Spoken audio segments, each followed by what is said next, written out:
नमस्कार श्रोता बंधुओं, स्वागत है आपका मेरी यूट्यूब चैनल रश्मि की दुनिया में। आज हम रीतिकाल के बारे में जानेंगे। भक्तिकाल के बाद एक नवीन धारा का जन्म हुआ। इसे रीतिकाल अथवा श्रृंगार काल या कलाकाल के नाम से पुकारा जाता है। रीति का अर्थ होता है नियम। ऐसे रचनाएं जो नियम से वैध तरीके से किए गए हैं उन्हें हम कहेंगे रीतिकाल। इसे हिंदी साहित्य का काल विभाजन कहते हैं। रीतिकाल में मुक्तक काव्य की परंपरा प्रधान रही है। इस काल में कवियों ने साहित्यिक प्रवृत्ति को प्रधानता दी है, क्योंकि भूषण जैसे वीर रस के कवि यानी रीति कवि ग्रंथ की रचना करती है। रीतिकाल के प्रवर्तक थे केशव दास। अभी हम बात करेंगे रीतिकाल की प्रमुख विशेषताओं के बारे में। पहली विशेषता, प्रकृति की उद्दीपन में रूप में चित्रण। इस काल में प्रकृति का चित्रण किया गया है। ब्रज मिश्रित अवधी भाषा का प्रयोग। और तीसरा है श्रृंगार रस की प्रधानता। चौथा जो कि नीति और भक्ति संबंधी काव्य। पांचवा मुक्तक काव्य रचनाएं। और छठा जो है आश्रयदाता राजाओं की प्रशंसा। लीजिए सुनते हैं कहानी रीतिकाल की। रीतिकाल की कहानी सुनाना शुरू करो माँ, सोनू ने अगली रात उतावले स्वर में कहा। माँ घर का काम खत्म करके अभी आई थी। तौलिए से हाथ पोंछ रही थी। मुस्कुराकर पूछने लगी, क्यों रे, तुझे यह कहानी बहुत अच्छी लगती है ना? हाँ माँ, सोनू बोला। मेरी हिंदी की कविता में कबीर की सखियाँ और सूरदास के पद दिए हुए हैं। अब उन्हें पढ़ने में और मज़ा आएगा, इसीलिए तो मैं पूरा इतिहास जानने के लिए बेताब हूँ। तो सुनो, माँ ने कहा। हिंदी साहित्य का रीतिकाल वह युग था जब भारत में मुगल सम्राट शासन करते थे। शाहजहां के काल में चारों ओर वैभव और विलासिता छाई हुई थी। राज दरबार का चमक दमक से भरपूर वातावरण था।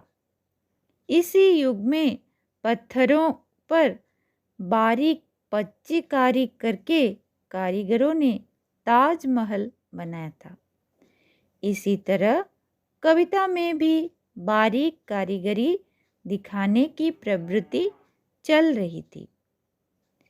उसके पिता जहांगीर को इमारतें बनवाने के बजाय चित्रकला से ज़्यादा प्रेम था, लेकिन मुसलमान शासक मूर्ति पूजा के विरोधी थे। इसलिए इनके समय में मूर्तिकला का सबसे ज़्यादा पतन हुआ। शाहजहां के मृत्यु के बाद उसके बेटों में राजगद्दी को पाने के लिए झगड़ा शुरू हो गया। इस लड़ाई में औरंगजेब जीता, पर कट्टर धार्मिक मुसलमान होने के कारण वह न खुद चैन से रहा, न उसने जनता को ही चैन से रहने दिया। उसकी मृत्यु के बाद उसके उत्तराधिकारी विलासी और निकम्मे निकले। रात दिन मौज मस्ती में डूबे रहने लगे। इस प्रकार रीतिकाल का आरंभ मुगलों के गौरवशाली शासन में तथा उसकी समाप्ति लड़ाई झगड़े और अव्यवस्था के युग में हुआ। चूंकि मुगल शासक विलासी थी, इसीलिए जनता भी उसी रंग में रंग गई थी। बड़े बड़े अमीर और व्यापारी मस्ती के जीवन बिता रहे थे, पर आम जनता को 2 समय की रोटी कमाने के लिए कड़ी मेहनत करनी पड़ रही थी। राज दरबार के भोग विलास के वातावरण में वीरता का कहीं नामो निशान भी बाकी न रहा। इसीलिए इस काल के कवियों ने ज़्यादातर श्रृंगार रस की रचनाएं लिखी। विद्वानों ने रीतिकाल को कई नामों से पुकारा है।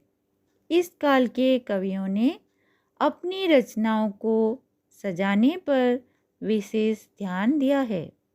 इसलिए कुछ लोग इसे अलंकृत काल भी कहते हैं। यह नाम इसलिए भी दिया जाता है क्योंकि इस काल के कवियों ने अलंकारों पर अनेक ग्रंथ लिखे हैं। कुछ लोग इसे कला काल कहते हैं क्योंकि इस काल में कलाओं की बहुत उन्नति हुई है और कविता में भी भावों के बजाय कला पक्ष पर ज़्यादा जोर दिया गया।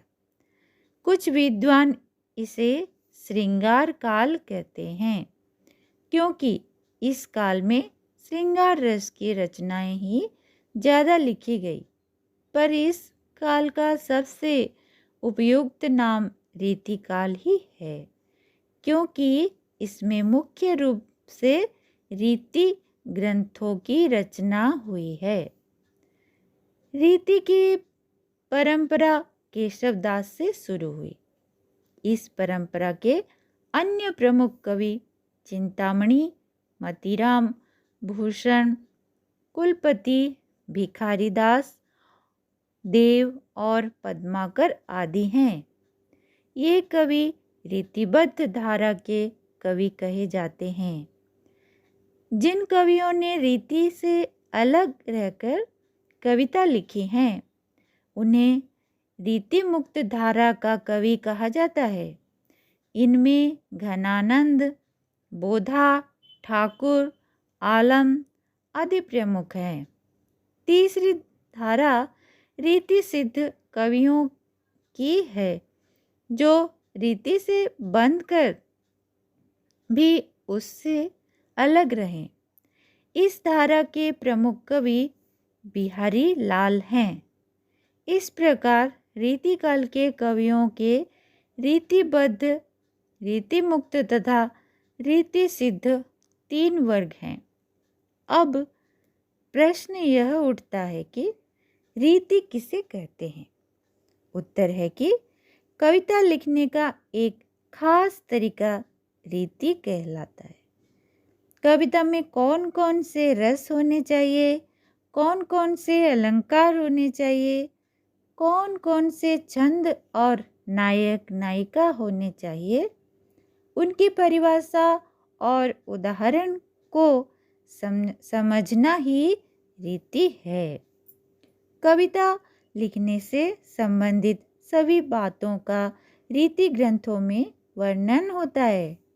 रीतिकाल के कवियों ने इसे ही अपने कविताओं में अपनाया है। इसके साथ साथ उन्होंने श्रृंगार रस के चित्रण में बड़ी रुचि रखी है। वियोग के बजाय संयोग का वर्णन करने में उनका मन अधिक रमा है।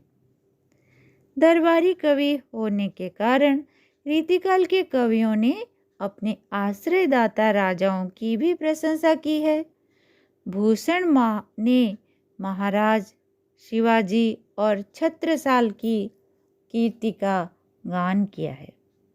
बिहारी ने राजा जय सिंह का यश गाया। केशव ने जहांगीर की तारीफ से गीत गाए। केशवदास रीतिकाल के प्रमुख कवियों में से एक हैं। उन्होंने कई पुस्तकें लिखी जिनमें सबसे महत्वपूर्ण रामचंद्रिका है।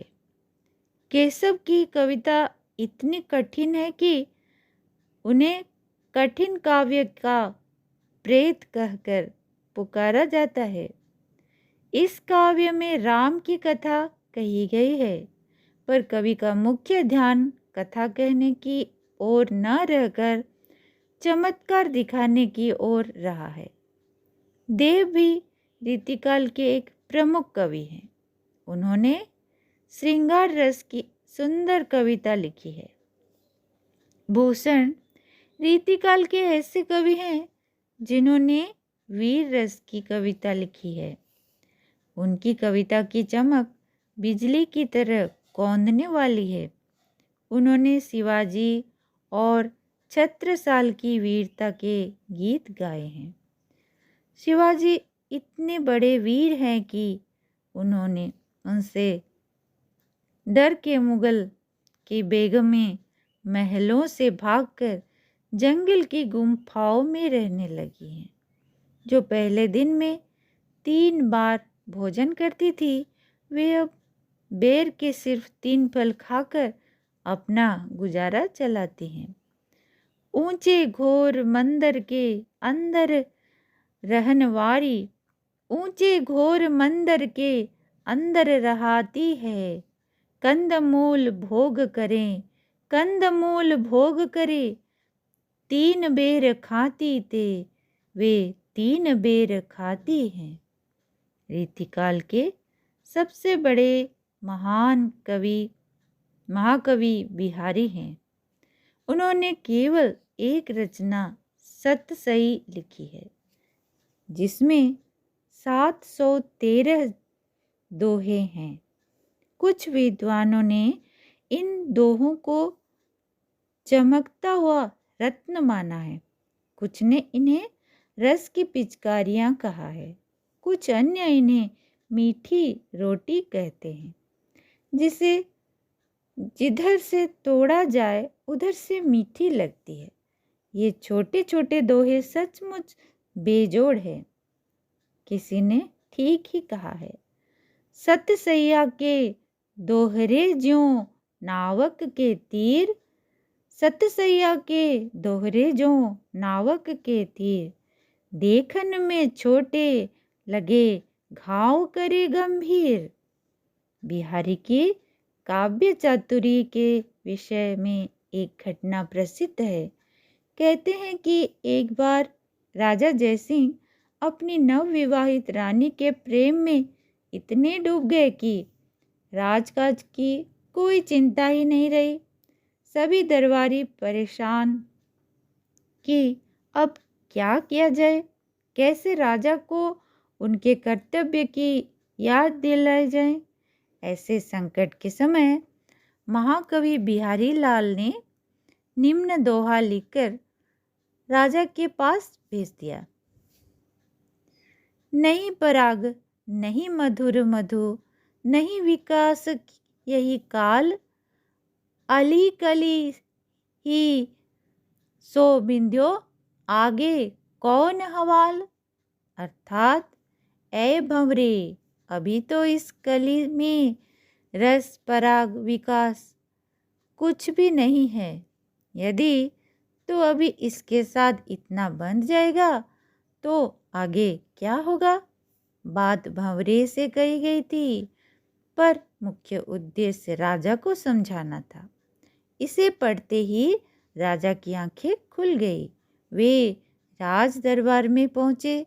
बिहारी की कविता पर इतना रीझे कि उन्हें अपनी दरबारी कवि बना लिया और हर दोहे पर एक असरफी देने लगे। रीतिकाल के कवियों में कुछ सामान्य विशेषताएं मिली। इन कवियों ने ब्रज भाषा में अपनी कविता लिखी है। जैसे धागे में मोती पिरोए जाते हैं, वैसे ही इन कवियों ने संगीत के धागे में शब्दों के हीरे मोती पिरोए हैं। इससे इनकी कविता बहुत मधुर हो गई है। इन कवियों ने अपनी कविता को अलंकारों से खूब सजाया है। क्योंकि ये राज दरबारों के विलासी वातावरण में रहने वाले कवि थे, इसलिए अपनी कविता को खूबसूरती से सजाकर बादशाह के सामने पेश करते थे। इन कवियों ने श्रृंगार रस के वर्णन से विशेष रुचि ली है। नायिका की सुंदरता के आकर्षक चित्र खींचे हैं। यद्यपि इन कवियों ने अपने नायिका को कृष्ण और राधा का नाम दिया है, पर इनकी कविता में भक्ति भावना नहीं है। दरबारी चकाचौंध के वातावरण में रहने वाले कवियों में सच्ची भक्ति हो भी नहीं सकती थी। एक बात और, इन कवियों ने जायसी और तुलसी की तरह बड़े बड़े प्रबंध काव्य न लिखकर प्रायः छोटी छोटी मुक्तक रचनाएं लिखी। काव्य शास्त्रीय ग्रंथ लिखने में इनकी खास रुचि रही। ऐसे ग्रंथों को रीति ग्रंथ या लक्षण ग्रंथ कहा जाता है। इनमें रस, अलंकार, छंद, नायक, नायिका आदि के लक्षण और उदाहरण दिए जाते हैं। रीतिकाल की मुख्य साहित्यिक रचनाओं के नाम है केशव की रामचंद्रिका, भूषण का शिवराज भूषण, शिवा बावनी छत्र साल दशक, बिहारी की सतसई, पद्माकर का पद्माभरण, जगत विनोद आदि। यह तो हुई रीति को लेकर चलने वाले कवियों की बात, पर रीतिकाल में कवियों का एक और ऐसा वर्ग था जो रीति की बंधी बंधाई धारा से अलग रहकर कविता लिख रहा था। इन्हें रीति मुक्त धारा का कवि कहा गया है। इनमें सबसे महत्वपूर्ण घनानंद है। घनानंद दिल्ली के बादशाह मोहम्मद शाह के दरबार में रहते थे। यह वहाँ मीर मुंशी के पद पर काम करते थे। सुजान नामक एक वेश्या से इनका प्रेम था। कुछ लोग इनसे जलते कूदते थे। एक बार द्वेषवश उन लोगों ने बादशाह से कहा कि मीर मुंशी बहुत अच्छा गाते हैं, इनका गाना सुनिए। बादशाह ने गाना सुनाने के लिए कहा। घनानंद ने टाल मटोल की। लोग कहने लगे कि अगर सुजान इनसे गाने को कहे तो ये जरूर गा देंगे।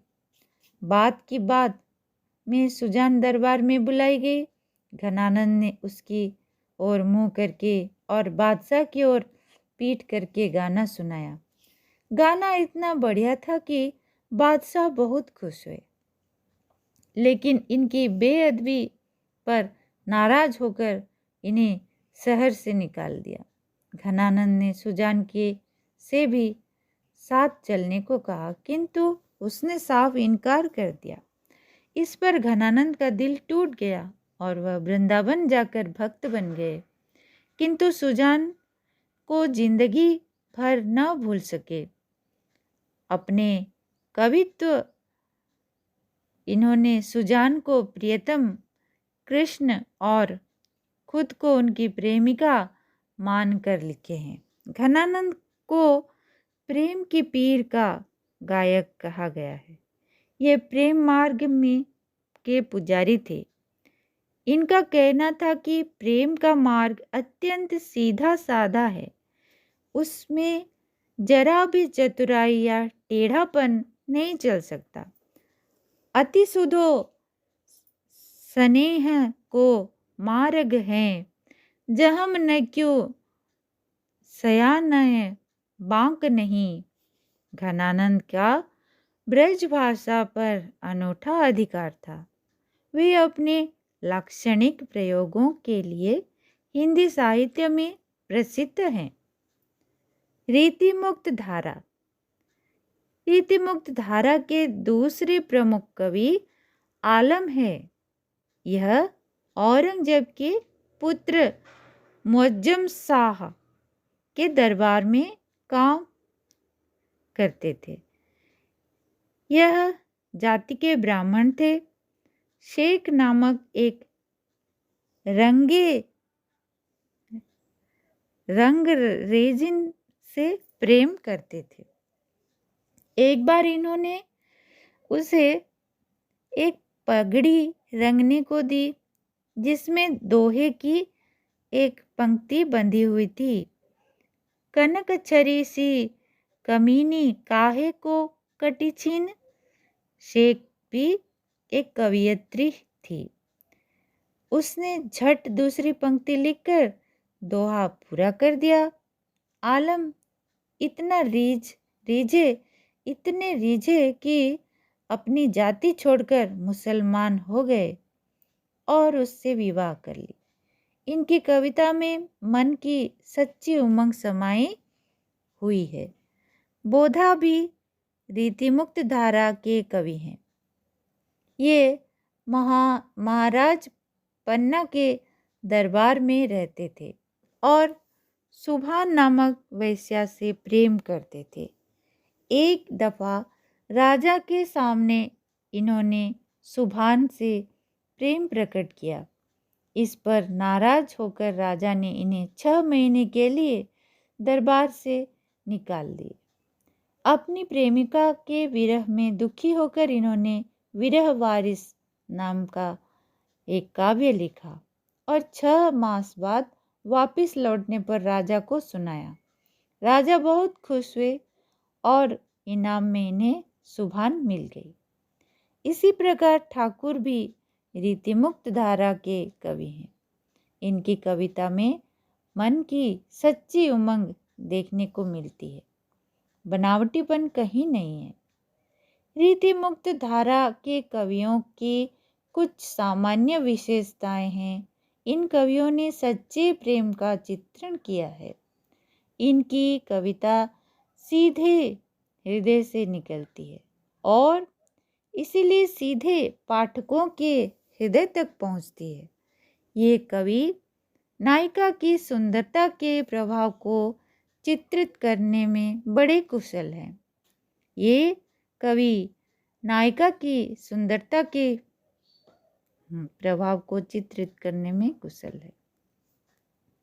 वैसे तो इन्होंने श्रृंगार के संयोग और वियोग दोनों पक्षों को अपनाया है, पर वियोग के चित्रण में इनका मन विशेष रूप से रमा है। इनकी कविता की भाषा भी बड़ी सीधी सादी है। उसे सजाने की कोशिश कहीं नहीं की गई है।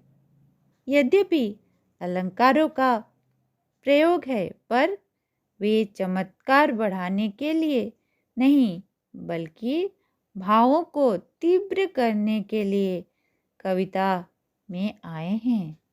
भाषा भी इतनी प्रभावशाली है कि आँखों के सामने विषय का चित्र खींच देती है।